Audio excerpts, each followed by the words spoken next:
ಈ ಮನೆಯಲ್ಲಿ ಮನೆ ಯಜಮಾನರಿಗಿಂತ ಜಾಸ್ತಿ ಮನೆ ಕೆಲಸದವ್ರು ಮಾತಾಡ್ತಾ ಇದ್ದಾರೆ. ರಮಣ, ಹಾಗೆಲ್ಲ ಮಾತಾಡಬೇಡಿ. ಇವನು ಷಣ್ಮುಗ, ನನ್ನ ಪ್ರಾಣ ಸ್ನೇಹಿತ. ಅವನ ಬಗ್ಗೆ ನಿಮಗೆ ಗೊತ್ತಿದೆ. ಇನ್ನು ಇವಳು ಬೆಳ್ಳಿ, ಈ ಮನೆ ಯಜಮಾನಿ. ಈ ಮನೆಯಲ್ಲಿ ನನಗೆ ಎಷ್ಟು ಹಕ್ಕಿದೆಯೋ ಅವಳಿಗೂ ಅಷ್ಟೇ ಹಕ್ಕಿದೆ.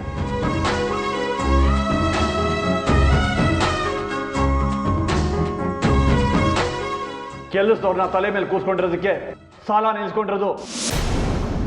ರೂಲ್ಸ್ ಪ್ರಕಾರ ನನ್ನ ಬಾಕಿ ಇವತ್ತೇ ಬೇಕು. ಅದನ್ನ ತಗೊಂಡೆ ನಾನು ಇಲ್ಲಿಂದ ಹೋಗೋದು. ರೂಲ್ಸ್ ಪ್ರಕಾರ ಮಾತಾಡ್ತಿದ್ದೀರಾ? ಸರಿ, ಹಾಗಾದ್ರೆ ನಾನು ರೂಲ್ಸ್ ಪ್ರಕಾರನೇ ಬರ್ತೀನಿ. ಅಗ್ರಿಮೆಂಟ್ ಪ್ರಕಾರ ಪ್ರತಿ ತಿಂಗಳು 10ನೇ ತಾರೀಕು ನಾವು ಬಾಕಿ ಕೊಡಬೇಕಾಗಿರೋದು. ಆದರೆ ಇವತ್ತು ಇನ್ನು 6ನೇ ತಾರೀಕು, ಇನ್ನು 4 ದಿನ ಬಾಕಿ ಇದೆ. ಆಗಲೇ ಹಣ ಕೇಳ್ತಿದ್ದೀರಾ ಅಂದರೆ ನನ್ನ ತಪ್ಪ, ನಿಮ್ಮ ತಪ್ಪ? ನೀನು ಇಷ್ಟೊಂದು ದುರಹಂಕಾರದಲ್ಲಿ ನಡ್ಕೊಳ್ತೀಯ ಅಂತ ಗೊತ್ತಾಗಿದ್ರೆ ನಿನ್ನ ಹತ್ರ ವ್ಯವಹಾರನೇ ಮಾಡ್ತಿರ್ಲಿಲ್ಲ. ಮತ್ತು ನಾನಣ್ಣ ಅಹಂಕಾರದಲ್ಲಿ ನಡ್ಕೋತಿಲ್ಲ ರಮಣ. ನೀವು ನಡ್ಕೋತಾ ಇರೋದು ಅಹಂಕಾರಕ್ಕೂ ಮೀರಿದ್ದು. ಅಯ್ಯೋ ಸರ್, ಯಾಕೆ ಅಷ್ಟೊಂದು ಟೆನ್ಷನ್ ಮಾಡ್ಕೋತಿದ್ದೀರಾ? ಕಾಫಿ ತಗೊಳ್ಳಿ, ಕೂತ್ಕೊಂಡು ಸಮಾಧಾನವಾಗಿ ಮಾತಾಡಿವ್ರಂತೆ. ಕಾಫಿ ಕೊಟ್ಟು ಲಕ್ಷಗಟ್ಟಲೆ ನಾಮ ಹಾಕ್ಬೇಕು ಅಂತಿದ್ದೀರಾ? ಈ ದರಿದ್ರ ಕಾಫಿ ಯಾವನ್ ಕುಡಿತಾನೆ?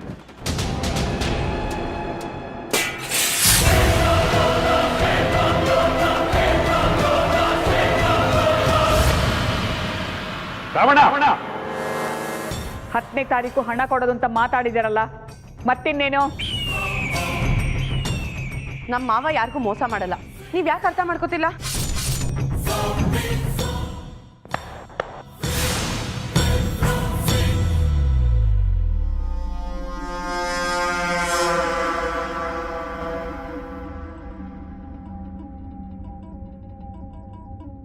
ಹೊಡೆದಾಟ ಮಾಡ್ಕೊಂಡೆ ಹೋಗ್ಬೇಕು ಅಂತ ಬಂದಿರೋ ಹಾಗಿದೆ. ಹೊಡೆದಾಟ ಮಾಡ್ಕೊಂಡೆ ಇವತ್ತು ದುಡ್ಡು ತಗೊಂಡು ಹೋಗ್ಬೇಕು ಅಂತಿದ್ದೀನಿ.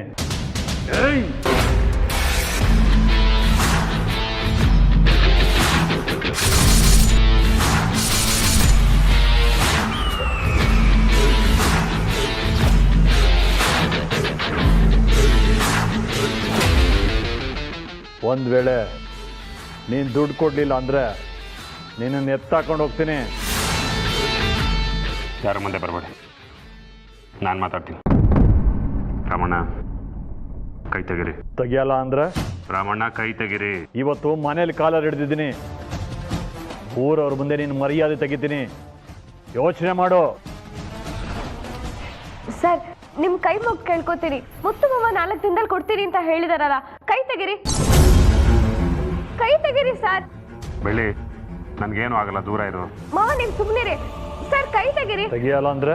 ತೆಗಿರಿ ಅಂತ ಹೇಳ್ತಿದ್ದಾನಲ್ಲ. ಅದೇನೇ ಆದ್ರೂ ಸರಿ, ನಾನು ಕಾಲರಿಂದ ಕೈ ತೆಗಿಯಲ್ಲ. ನೋಡಿ, ನೀವು ತಪ್ಪು ಮಾಡ್ತಿದ್ರೆ ಕೈ ತೆಗಿರಿ. ಬಿಡೋದಿಲ್ಲ ಅಂದ್ರೆ ಬಿಡೋದಿಲ್ಲ. ಅದೇನ್ ಮಾಡ್ಕೋತೀಯ ಮಾಡ್ಕೊಳೆ. ಮರ್ಯಾದೆ ಕೊಟ್ಟು ಮಾತಾಡಿ. ಬಿಡು ಬೆಳ್ಳಿ. ತೆಗಿರಿ ಕೈನ. ತೆಗಿಯೋದಿಲ್ಲ. ತೆಗಿಯ ಕೈನ.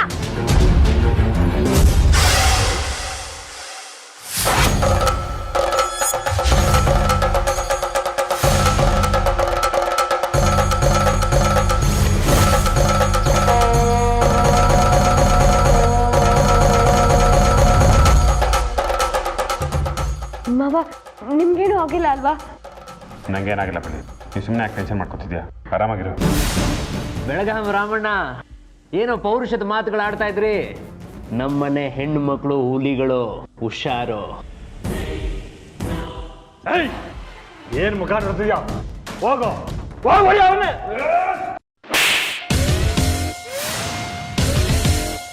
ಹೊಡಿಯೋ.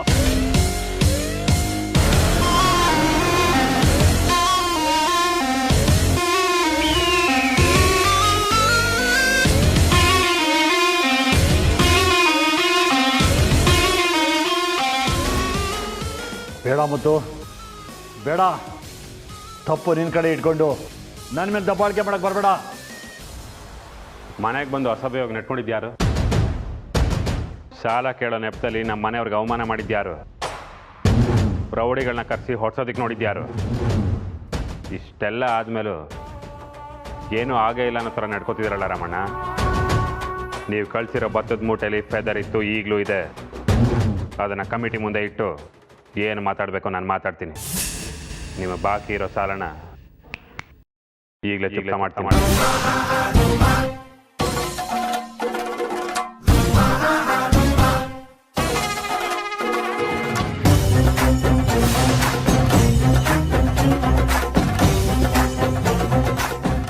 ಬಾಕಿ ಎಷ್ಟಿದೆಯೋ ಅಷ್ಟನ್ನು ಬರ್ಕೊಳ್ಳಿ.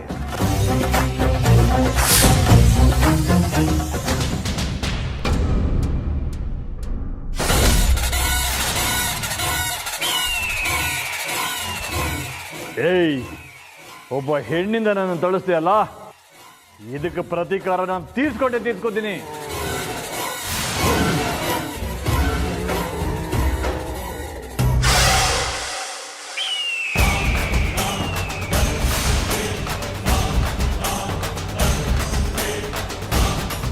ಹೋಗಿ ಹೋಗಿ ಇವಳು ಕಾಲಿಗೆ ಬೀಳೋ ಪರಿಸ್ಥಿತಿ ಬಂತಲ್ಲ ನನಗೆ.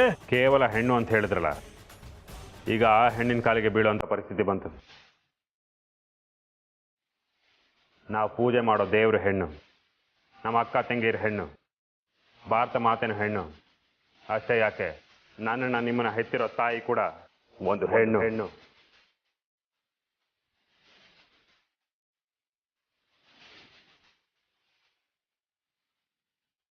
ಹೆಣ್ಣಿನ ಬಗ್ಗೆ ನಿಮ್ಗಿರೋ ಕೆಟ್ಟ ಭಾವನೆ ದೂರ ಆಗಬೇಕು. ಆ ದೇವ್ರು ನಿಮಗೆ ಒಳ್ಳೇದು ಮಾಡಲಿ. ಹೊರಡಿ. ನಾನು ನಿನ್ನ ಸುಮ್ಮನೆ ಬಿಡಲ್ಲ. ನನ್ನ ಸೇಡಿನ ಜ್ವಾಲೆ ನಿನ್ನ ಸುಟ್ಟು ಭಸ್ಮ ಮಾಡುತ್ತೆ.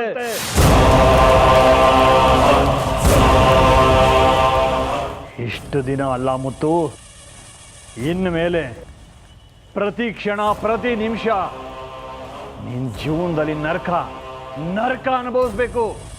ಹಾಗೆ ಮಾಡ್ತೀನಿ.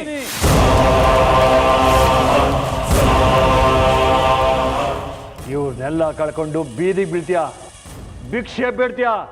ಇದು ನನ್ನ ಶಾಪ.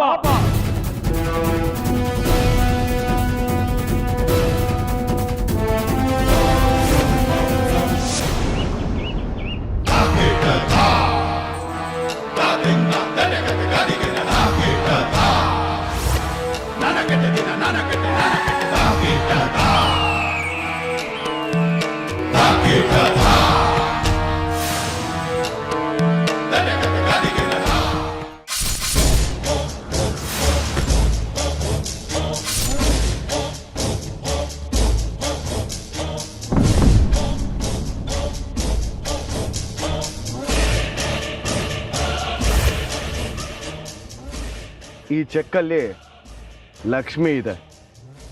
ಲಕ್ಷ್ಮಿ ಮೇಲೆ ಸಿಟ್ಟು ಮಾಡ್ಕೊಳ್ಳೋದು ಅಷ್ಟು ಒಳ್ಳೇದಲ್ಲ. ನಿನ್ನ ನೋಡ್ತಿದ್ರೆ ಮಗುನು ಚಿಡ್ತೀಯಾ, ತೊಟ್ಲನ್ನು ತೂಗ್ತೀಯಾ ಅಂತ ಅನ್ಸುತ್ತೆ. ರಾಮಣ್ಣ, ಈ ಬೈರನ್ ಬಗ್ಗೆ ನಿಮ್ಗಿನ್ನ ಗೊತ್ತಿಲ್ಲ ಅನ್ಸುತ್ತೆ. ನಿಯತ್ತಲ್ಲಿ ನಾಯಿನೇ ಮೀರಿಸ್ತಾನೆ. ಬೇಕಿದ್ರೆ ಒಂದ್ಸಲಿ ನೋಡಿ. ನೇರವಾಗಿ ವಿಷಯಕ್ಕೆ ಬರ್ತೀನಿ. ನೀವು ಮುತ್ತಣ್ಣಂಗೆ ನೀನು ಚೆನ್ನಾಗಿರೋದಿಲ್ಲ, ನೀನು ಹಾಳಾಗೋಗ್ತೀಯ ಅಂತ ಶಾಪ ಹಾಕಿದ್ರಲ್ಲ, ಅದು ನಿಜ ಆಗಕ್ಕೆ ನಾನು ನಿಮಗೆ ಸಾಥ್ ಕೊಡ್ತೀನಿ. ಇದರಿಂದ ನಿನಗೇನು ಸಿಗುತ್ತೆ ಬೈರ? ನೆಮ್ಮದಿ, ಮನ್ಸಿಗೆ ನೆಮ್ಮದಿ ಸಿಗತ್ತೆ. ಅಷ್ಟೇ ಅಲ್ಲ, ಮುತ್ತಣ್ಣನ ಕಟ್ಟಾಕೋದಕ್ಕೆ ಒಂದು ಅಸ್ತ್ರ ಬೇಕಿತ್ತು.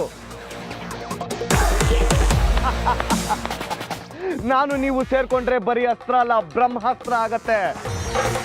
ಆ ಬ್ರಹ್ಮಾಸ್ತ್ರನ ತಡೆಯೋದಕ್ಕೆ ಮುತ್ತಣ್ಣನ ಕೈಲಾಗಲ್ಲ. ಆಗ ಅವನು ಸೋಲೊಪ್ಕೊಂಡು ಮನೆ ಬಿಟ್ಟು ಹೋಗ್ತಾನೆ, ಇಡೀ ಆಸ್ತಿ ನಂದಾಗತ್ತೆ.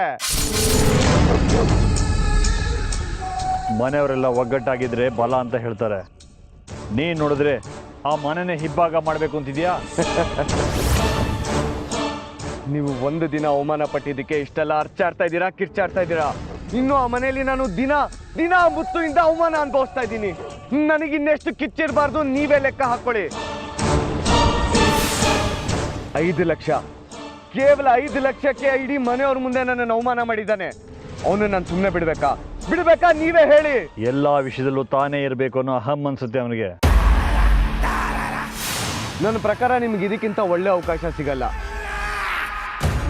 ನಾನು ಹೇಳಿದ ಮಾತು ಕೇಳಲಿಲ್ಲ ಅಂದ್ರೆ ಮುತ್ತಣ್ಣನ ಹತ್ರ ಇನ್ನಷ್ಟು ಅವಮಾನ ಅನುಭವಿಸ್ಬೇಕಾಗತ್ತೆ. ನಿಮ್ಮ ಮನಸ್ಸಿಗೆ ನೆಮ್ಮದಿ ಇರಲ್ಲ. ನಿಮಗೆ ಯಾಕೋ ಇಂಟ್ರೆಸ್ಟ್ ಇಲ್ಲ ಅಂತ ಅನ್ಸತ್ತೆ. ನಾನು ಹೊರಡ್ತೀನಿ, ಯೋಚನೆ ಮಾಡಿ ಹೇಳಿ.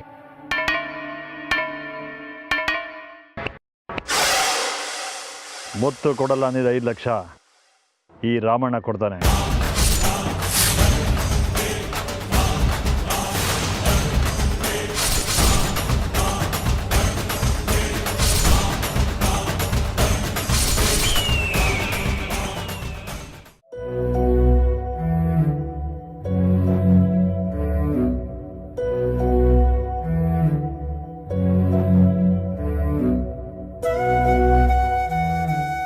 ಇಷ್ಟೊಂದು ಆಕ್ರೋಶ ಒಳ್ಳೇದಲ್ಲ ಮುತ್ತು. ನಾವು ದೊಡ್ಡ ಮನೇಲಿರೋರು, ಎಲ್ರಿಗೂ ಮಾದರಿ ಆಗಿರ್ಬೇಕಲ್ವಾ? ಹಾಗಂತ ನಮ್ಮನೆ ಹೆಣ್ಮಕ್ಳ ಹತ್ರ ಆ ರೀತಿ ನಡ್ಕೊಂಡ್ರೆ ನಾ ಹೇಗೆ ಸುಮ್ಮನೆ ಇರಲಿ ಚಿಕ್ಕಮ್ಮ, ನೀವೇ ಹೇಳಿ. ಇಷ್ಟು ವರ್ಷದಲ್ಲಿ ಯಾವತ್ತಾದರೂ ಹೀಗೆ ನಡೆದಿತ್ತಾ? ಒಂದೇ ಒಂದು ಗಳಿಗೆ ನೀನು ಸಮಾಧಾನವಾಗಿದ್ದಿದ್ರೆ ಇದೆಲ್ಲ ಆಗ್ತಾನೇ ಇರಲಿಲ್ಲ. ಹೌದು ಮಾವ, ನೀವು ಲಕ್ಷಾಂತರ ರೂಪಾಯಿ ಬಿಸ್ನೆಸ್ ಮಾಡೋರು. ಈ ರೀತಿ ಕೋಪ ಮಾಡ್ಕೊಂಡು ಎಲ್ಲರೂ ದೂರ ಮಾಡಿದ್ರೆ ಮುಂದೆ ನಮ್ಮ ಜೊತೆ ಬಿಸ್ನೆಸ್ ಮಾಡೋದಕ್ಕೆ ಯಾರು ಬರ್ತಾರೆ ಮಾವ? ಅವರು ಹೋಗ್ಬೇಕಾದ್ರೆ ಏನು ಹೇಳ್ಬಿಟ್ಟು ಹೋದ್ರು ಹೇಳು? ಇನ್ನು ಮುಂದೆ ನೀನು ನರಕ ಅನುಭವಿಸ್ತೀಯ ಅಂತ ಶಾಪ ಹಾಕ್ಬಿಟ್ಟೋದ್ರು. ಬೇರೆಯವ್ರ ಶಾಪ ನಮ್ಗೆ ಯಾಕೆ ಬೇಕು? ನಾವಾಯ್ತು, ನಮ್ಮ ಕೆಲಸ ಆಯಿತು ಅಂತ ಇದ್ರೆ ಆಯ್ತಲ್ವಾ? ಅವ್ರಿಗೆ ಬಾಕಿ ಕೊಡಬೇಕಾಗಿತ್ತು ತಾನೆ. ಒಂದು 4 ದಿನ ಕಳೆದು ಕೊಡ್ತೀವಿ ಅಂತ ಹೇಳಿದರೆ ಆಗೋಗ್ತಿತ್ತು.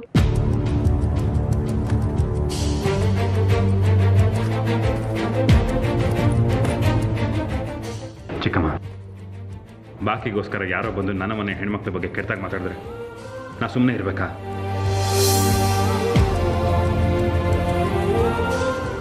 ಈ ಹುಡುಗಿ ತಾನಾಯಿತು, ತನ್ನ ಕೆಲಸ ಆಯಿತು ಅಂತ ಸುಮ್ಮನೆ ಇರೋದೇ ಇಲ್ಲ. ಇವತ್ತಿನವರೆಗೂ ಯಾರ ಹತ್ರನೂ ಮುತ್ತು ಹೀಗೆಲ್ಲ ರಂಪಾಟ ಮಾಡ್ಕೊಂಡವನೇ ಅಲ್ಲ. ನಾವು ನಮ್ಮ ಎಲ್ಲೆನ ದಾಟಿ ಹೋಗಬಾರ್ದು. ನಮ್ಮ ಇತಿ ಮಿತಿನ ನೋಡ್ಕೊಂಡಿರ್ಬೇಕು. ಅತ್ತೆ, ನಾನು ಇದನ್ನೆಲ್ಲ ಬೇಕು ಅಂತ ಮಾಡಿಲ್ಲ ಅತ್ತೆ. ಅವರು ಮುತ್ತು ಮಾವನ ಹತ್ರ ಒರಟಾಗಿ ನಡ್ಕೊಂಡ್ರು. ಬಾಕಿ ತಾನೇ ಕೊಡಬೇಕು, ಸಮಾಧಾನವಾಗಿ ಮಾತಾಡಿ ಮುತ್ತು ಮಾವ ಕೊಡ್ತಾರೆ ಅಂತ ಹೇಳಿದ್ದಕ್ಕೆ ಅವ್ರು ಕೋಪ ಮಾಡಿಕೊಂಡ್ರು.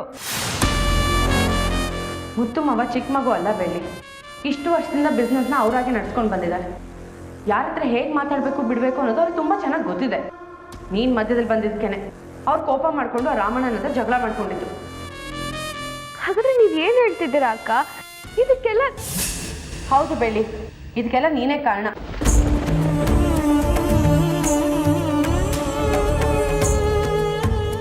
ಅಲ್ಲ, ಬೆಳ್ಳಿನ ಯಾಕೆ ಇಷ್ಟೊಂದು ಬೈತಿದ್ದೀರಾ? ಪಾಪ ಅವಳದೇನು ತಪ್ಪಿಲ್ಲ. ಹಾಗಲ್ಲ ಮುತ್ತು. ಆ ವ್ಯಕ್ತಿ ಬಂದಾಗ ನಾನು ಇದ್ದೆ, ಮಾಯಾನೂ ಇದ್ಲು. ನಾವಿಬ್ರು ಏನೂ ಮಾತಾಡಲಿಲ್ಲ. ಯಾಕೆ ಹೇಳು? ಅದು ವ್ಯವಹಾರದ ವಿಷಯ, ನೀನೇ ಸರಿಪಡಿಸ್ಕೋತೀಯ ಅಂತ. ಆದರೆ ಈ ಹುಡುಗಿಗೆ ಆ ದೇವ್ರು ಯಾಕೆ ಎಲ್ಲದಲ್ಲೂ ಮೂಗು ತೋರಿಸೋ ಬುದ್ಧಿ ಕೊಡ್ತೇನೆ ಅಂತ ನನಗಂತೂ ಗೊತ್ತಾಗಲ್ಲ. ಅದರಿಂದ ನೀನು ಸಂಕಟ ಅನುಭವಿಸ್ತೀಯ. ಆ ಸಂಕಟ ನಮ್ಮ ಕೈಲಿ ನೋಡೋಕ್ಕಾಗೋದಿಲ್ಲ ಮುತ್ತು. ಅತ್ತೆ, ನಾನು ಇದನ್ನೆಲ್ಲ ಬೇಕು ಅಂತ ಮಾಡಿಲ್ಲ ಅತ್ತೆ.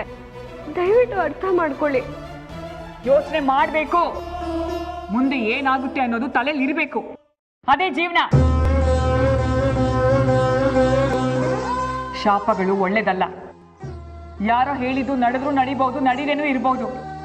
ಇದು ಯಾಕೆ ನಿನಗೆ ಅರ್ಥ ಆಗಲ್ಲ? ಅತ್ತೆ, ಮುತ್ತು ಮಾವನ ಹೆಸರಲ್ಲಿ ಪೂಜೆ ಮಾಡಿಸ್ತೀನಿ. ಅವ್ರಿಗೇನು ಆಗದೆ ಇರೋ ಹಾಗೆ ನಾನು ನೋಡ್ಕೊಳ್ತೀನಿ. ನೀನು ದೇವ್ರ ಹತ್ರ ಬೇಡ್ಕೊಂಡ ತಕ್ಷಣ ದೇವ್ರು ತಥಾಸ್ತು ಅಂತ ವರ ಕೊಡ್ತಾನೆ ಅನ್ಕೊಂಡಿದ್ಯಾ? ಎಲ್ಲದಕ್ಕೂ ಒಂದು ಇತಿ ಮಿತಿ ಅಂತ ಇರುತ್ತೆ. ಆ ಮಿತಿ ಮೀರಿ ನಡ್ಕೋಬಾರ್ದು. ಇನ್ನು ಮುಂದೆ ಈ ಮನೆ ವಿಚಾರವಾಗ್ಲಿ, ಮುತ್ತು ವಿಚಾರವಾಗ್ಲಿ ಏನಾದರೂ ಅನಾಹುತ ಆದ್ರೆ ನಾನು ಮಾತ್ರ ನಿನ್ನ ಸುಮ್ಮನೆ ಬಿಡೋದಿಲ್ಲ. ಏನೇ ಆದರೂ ಬೆಳ್ಳಿನ ಹೇಗೆ ಕಾರಣ ಆಗ್ತಾಳೆ?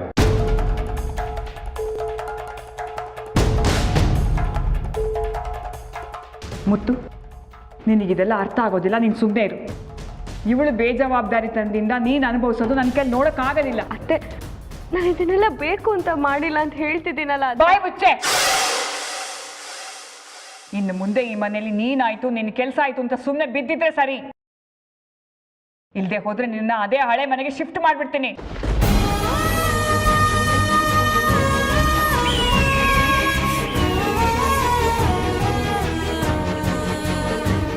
ಇದೆಲ್ಲ ನಿನಗೆ ಅರ್ಥ ಆಗೋದಿಲ್ಲ ಮುತ್ತು.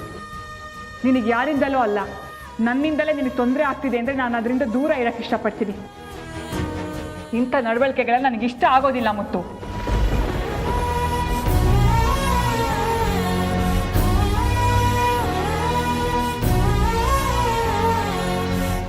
ಬೆಳಿ ಬೆಳಿ ಮಾವ,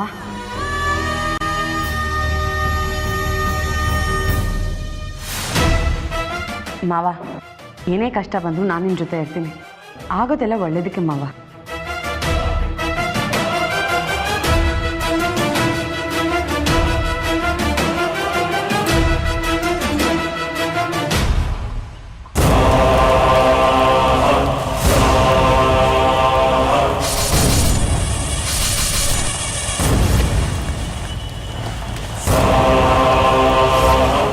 ನಿನ್ನ ಹಸುನ ನಾನು ಹಿಂಸಿದ್ದೀನಿ.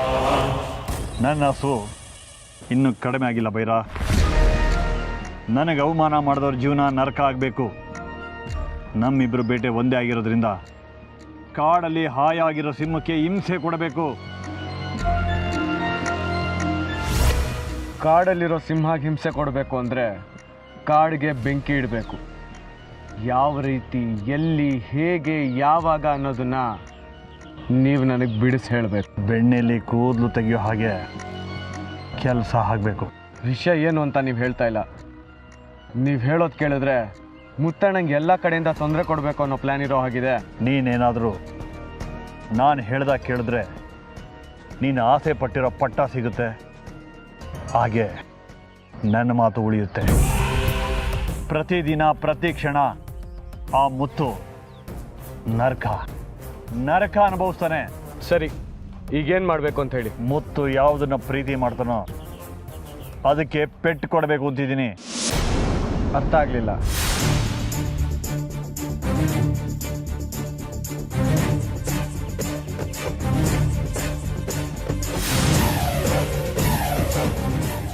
ನಾನು ಸಣ್ಣ ಪುಟ್ಟ ವಿಷಯ ಅಂದ್ಕೊಂಡ್ರೆ ನೀವು ಜೇನುತುಪ್ಪ ತಗೊಳ್ಳೋದಕ್ಕೆ ಬುಡಕ್ಕೆ ಬೆಂಕಿ ಇಡೋ ಪ್ಲ್ಯಾನ್ ಹೇಳ್ತಾ ಇದ್ದೀರಾ. ಬುಡ ಗಟ್ಟಿಯಾಗಿರುತ್ತೆ, ಅದಕ್ಕೆ ದೊಡ್ಡ ಪೆಟ್ಟು ಕೊಡಬೇಕು. ಯಾವುದು ಮುಖ್ಯನೋ ಅದನ್ನು ನಾವು ಗುರಿಯಾಗಿಸ್ಕೋಬೇಕು. ಈಗ ನಾನು ಮಾಡ್ತಿರೋದು ಅದೇ. ಒಂದು ವೇಳೆ ಸಿಕ್ಕಾಕೊಂಡ್ರೆ? ಸಿಕ್ಕಾಕೊಳ್ತೀನಿ ಅನ್ನೋನು ದೊಡ್ಡ, ಸಿಕ್ಕ ಹಾಕೊಳ್ದಾಗೆ ಮಾಡ್ತೀನಿ ಅನ್ನೋನೇ ಕಿಲಾಡಿ. ಈಗ ಹೇಳು, ನೀನು ಕಿಲಾಡಿ ಆಗ್ತೀಯಾ ದಡ್ಡ ಆಗ್ತೀಯಾ? ನೀನು ಕೇಳಿರೋ ಹಣನ 1 ಪೈಸೆ ಕಮ್ಮಿ ಇಲ್ದಾಗ ಕೊಟ್ಟಿದ್ದೀನಿ.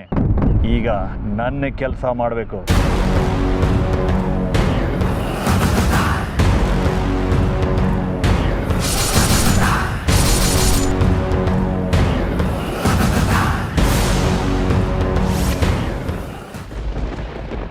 ಇನ್ನು ಮುಂದೆ ಈ ಮನೆಯಲ್ಲಿ ನೀನಾಯ್ತು, ನಿನ್ನ ಕೆಲಸ ಆಯ್ತು ಅಂತ ಸುಮ್ಮನೆ ಬಿದ್ದಿದ್ರೆ ಸರಿ. ಇಲ್ಲದೆ ಹೋದ್ರೆ ನಿನ್ನ ಅದೇ ಹಳೆ ಮನೆಗೆ ಶಿಫ್ಟ್ ಮಾಡ್ಬಿಡ್ತೀನಿ.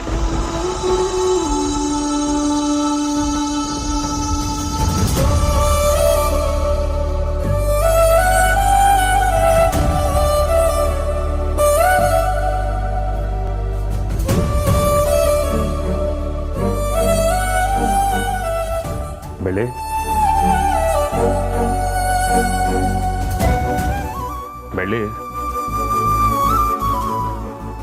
ಯಾಕೆ ಇಷ್ಟೊಂದು ಬೇಜಾರು? ಚಿಕ್ಕಮ್ಮ ಮನೆಯಿಂದ ಹೊರ ಕಳಿಸ್ತೀನಿ ಅಂದಿದ್ದಕ್ಕ? ಕಳಿಸ್ತೀನಿ ಅಂತ ಹೇಳ್ತಾರೆ ಅಷ್ಟೇ, ಹಾಗಂತ ನಿಜವಾಗ್ಲೂ ಕಳಿಸ್ಬಿಡ್ತಾರ? ಒಂದು ವೇಳೆ ಅಂಥ ಪರಿಸ್ಥಿತಿ ಬಂದರೆ ನಿನ್ನ ಮುತ್ತು ಮಾವ ಸುಮ್ಮನೆ ಇರ್ತಾನೆ ಹೇಳು? ಎಷ್ಟೇ ಕಷ್ಟ ಬಂದರೂ ನಾನು ನಿನ್ನ ನೆರಳಾಗಿ ಕಾಪಾಡ್ಕೋತೀನಿ. ನೀನು ನನ್ನ ಪರವಾಗಿ ರಾಮಣ್ಣನ ಹತ್ರ ಅಷ್ಟೆಲ್ಲ ಮಾತಾಡಿದ್ಯಾ, ಯಾವಾಗಲೂ ನನಗೆ ಒಳ್ಳೆಯದನ್ನೇ ಬಯಸ್ತಾ ಇರ್ತೀಯ. ನಾನು ನಿನ್ನ ಮನೆ ಬಿಟ್ಟು ಹೋಗೋದಕ್ಕೆ ಬಿಡ್ತೀನ ಹೇಳು? ಆದರೆ ಶಾಪ ಹಾಕೋದಕ್ಕೆ ನಾನೇ ಕಾರಣ ಅಂತ ಮಾಯಕ್ಕ ಹೇಳಿದ್ರಲ್ಲ. ಏಯ್, ಶಾಪ ಎಲ್ಲ ನಂಬುವಂಥ ವಿಚಾರನ